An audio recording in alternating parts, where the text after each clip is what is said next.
Look at this. This slides out, and this is known as a sticky board mite test.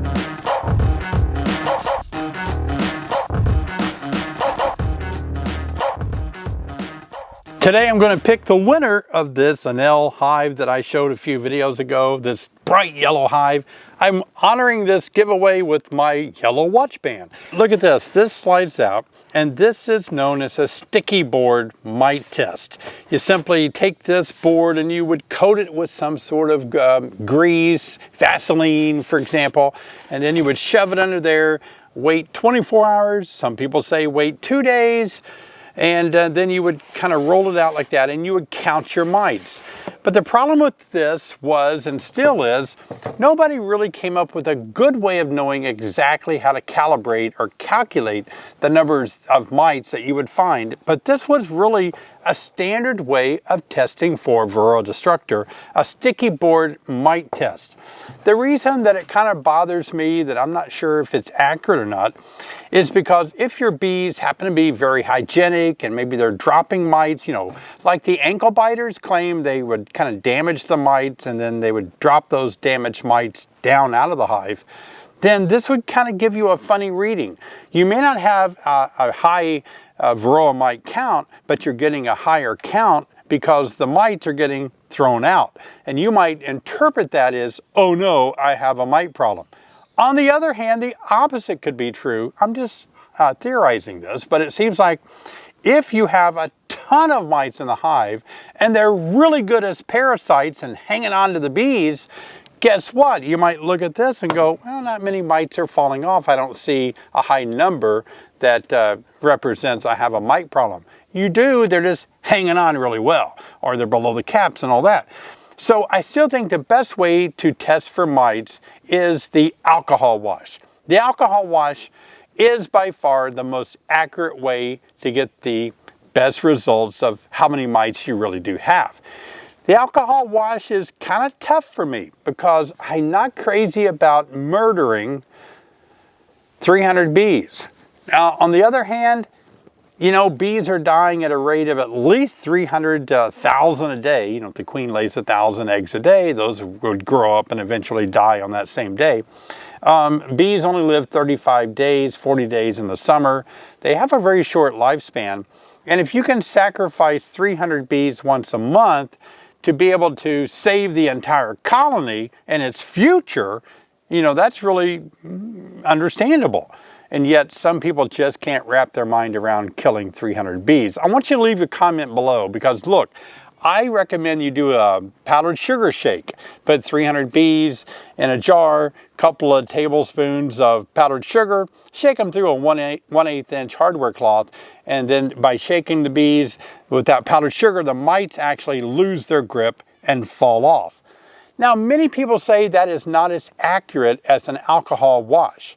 Many companies are coming out with new ways to test on an alcohol wash. There's some that came out and everybody said they were great, and then when something came out better, they said this one isn't as great, the new one's greater. It's just throwing alcohol in a jar, killing bees, letting those mites fall off, and counting those mites that kind of sink in that alcohol wash. What I want to do again, and I've done it before, but I haven't done it on camera, but what I want to do is I want to take 300 bees, put them under powdered sugar, shake them around, shake them, get a mite count from the powdered sugar, take that same 300 bees, pour alcohol in there, and do an alcohol wash to determine, do we really get more mites from the alcohol wash that we didn't get off of those bees on a powdered sugar shake? So leave me a comment below. Let me know if you'd like to see that study. And by the way, let me know your comments about alcohol wash versus a powdered sugar shake. I really want to hear from you guys. We are a community. I make videos because we all, all of us we chat on, back and forth on comments. A lot of you know me personally. I see you at bee conferences, or you're a part of Bee Team 6, my mentorship program. And so we get along really great as a community, helping one another. And that's why I'm making videos like this. That's why I'm talking about, is this worth it or worthless? And that's why I'm trying to determine the best way for all of us to really do a mite test. I'm in the process of filming 2 more miticides that we use. I'm going to be producing a video really soon on Apigard, having a lot of fun making that video. And so I've got other videos of treatments that I'm going to be helping you guys determine what treatment's best for you based on temperature and so on. But I really want to hear from you to let me know your thoughts on what you prefer, the alcohol wash or the powdered sugar shake. And I think I'm going to hear probably the same. It's going to be like, no, I don't want to kill 300 bees. I don't think it's worth it. Some of you might ask the question, wouldn't it be better just to go ahead and treat and not have to kill any bees? Just assume I have mites and treat. You know, without really testing though, you don't know if your treatments are working. You don't know if the treatment failed or if it worked unless you treat, unless you test before you treat and then test after you treat. So we really do need to be testing for the varroa destructor mite. Many beekeepers flat out are not testing. Flat out aren't doing it. Many beekeepers flat out refuse to use any type of mite treatment such as Formic Pro, which I've shown in a previous video, or maybe Apigard, Apivar, I've shown that in other videos. So many beekeepers just say, nope, I'm not going to do that. I'm not going to use any kind of treatments. Well, boy, I don't think that's the best way to go. Now, I used to think that way. If you look way back when I was in my 30s and I was trying to find that perfect bee, I was kind of like Brother Adam. I thought maybe I could find a hive that's been tucked away in some barn somewhere for 20 years and they've never been treated, and I can graft off of this miraculous queen that they can survive mites, you know, genetically. And a lot of people are working on that, and I think a little bit of progress has been made, but we really don't have a single bee race or type, I guess, that we can employ and sell to all the beekeepers, and mites are never going to be a problem again. That's just not out there. If you think it's out there, a lot of people claim that. This is a mite resistant, this is better at hygienic behavior and all that. But if that's really true, and if it really is as good as we think it should be, why are mites still such a problem, and why are we so dependent upon miticides and IPM methods to keep mite levels down? There doesn't seem to be an answer yet genetically in the queens that are being produced. Like I said, a little bit of progress has been made, but so far it hasn't knocked my socks off yet. So do I think this is worth it or worthless? Right now, under the way I think we can test for mites, I think this is not as accurate as an alcohol wash. I'm gonna call it worthless.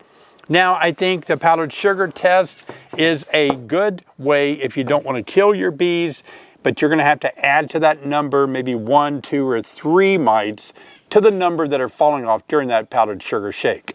But I really do want to hear back from you. What do you think if I make a video on the powdered sugar shake, take those same bees, do an alcohol wash, and then see if any more bees drop off on the alcohol wash? And if so, that number would tell us about how many to add when we do our powdered sugar test. I think I've already convinced myself that I am going to have to sacrifice those 300 bees so that we can come up with a number at least to add if we have more to that powdered sugar shake.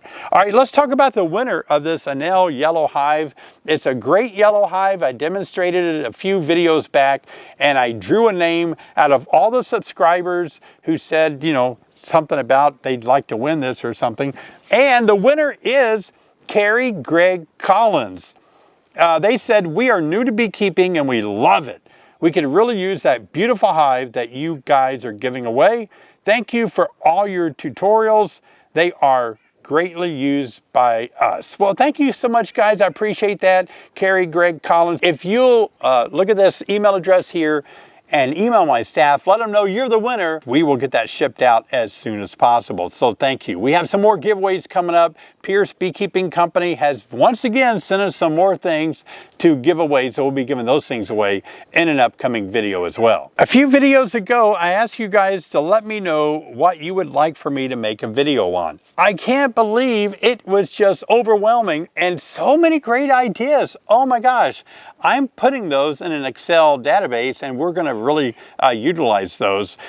I tell you, the number one thing that you guys said you wanted to see was how to raise queens. Queen rearing.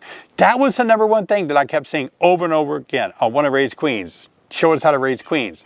You know what? That is really, really tough to do. Number one, it's the wrong time of the year for me to make that video now. Now I'm into August. There's no way I can possibly raise queens here in Illinois this late in the year. And I only can raise queens in the month of, starting in the months of maybe late April, but certainly May, June, and July are my 3 big months of queen rearing. And I love raising queens. I wrote a book on raising queens with my great friend, John Zavishlock. That book recently got translated into Spanish. We're really proud of that. And I'll leave a link. You can see this link right here, but I'll leave a link in the description below. It's more like a booklet, but John and I got a little frustrated that we really didn't have a book or a way that people could just grab something and walk through how to raise queens. But I have a whole online beekeeping course on how to raise queens, and many of you have taken that course. I show you how to do grafting. I show you how to make starter nukes for your hives. I show you how to make, the finishing hive. I show you about the timing. It's really important on raising queens about timing. Now, some of you may not want to raise queens because you say, I don't have good eyesight, I don't have a steady hand, whatever, don't have 1,000 colonies. Yeah, you don't need all those things. You can always brace your hand when you're grafting. You can always buy magnifying glasses, jeweler glasses, reader glasses are a little bit better. You don't need a whole field full of beehives. When I first started raising queens, I found myself raising queens out of just one hive for a while till I got more hives. So you can do this. It's not that hard. But I would really recommend those of you that really want to get into queen rearing, why don't you spend the next fall months and winter months taking my online course and reading that book that John and I wrote together, and then you will have the tools necessary to begin your journey of learning how to be a good queen producer. But another class you guys have got to get your hands on if you don't have it already is my class called Getting Your Bees Through the Winter. Right now, it really starts with you doing the necessary things in August to really get those bees built up. You know me, I'm always talking about you got to get your bees built up with bees of winter physiology. Everybody say, Bees of Winter Physiology. I need a shirt that says Bees of Winter Physiology. That's just my words that come out of my mouth. People say, I lost my bees in the winter. Did you build up your bees of winter physiology? Anybody can say, oh, they died of varroa mites, right? You know what? I get it. Varroa mites do transmit, spread viruses around. But, wow, bees of winter physiology. If you have a lot of bees in there, bees are being raised and they're bees of winter physiology that live 4 to 6 months, you have a far better chance of getting those bees through the winter with more bees that are just programmed to live 4 to 6 months. And then secondly, I really teach you exactly how the timing goes with feeding your bees, both liquid feed, how long can you feed them liquid as temperatures cool, when do you put the winter bee kinds on, how often do you change out the winter bee kinds, do you wrap, all of these things, vitellogenesis. It's just so many things to talk about that I discuss in this winter class. So check this out online, take it from the comfort of your home. You get to watch these video links just like I'm teaching you now on getting your bees through the winter. Grab it, study it. It's a good investment. It helps me out when you buy online courses. So if you like my personality, my teaching style, I think you're really going to like these online courses that I have. So I appreciate you doing that.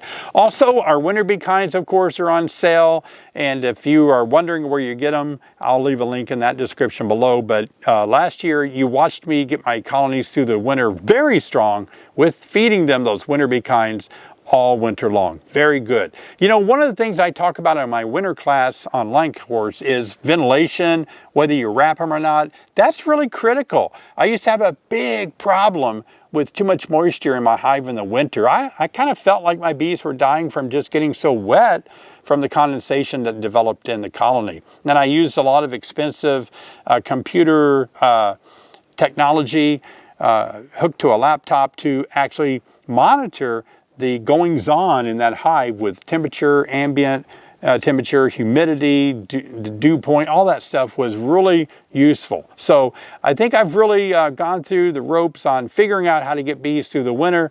But don't think you can just do it by wrapping or doing it by feeding. You got to have healthy bees. You have to be a really good beekeeper, and so now's the time to get your bees healthy if they're not, by treating for mites, reducing that mite load, and get those bees ready to raise some bees of winter physiology. What good is it to raise bees that live 4 to 6 months if your mite level is so high they've been spreading viruses which reduce the lifespan of those bees of winter physiology by 50%. That means you're only going to live 2 to 4 months or 2 to 3 months. So that's only going to get you into February and March. So you really need to have healthy bees and then raise bees of winter physiology.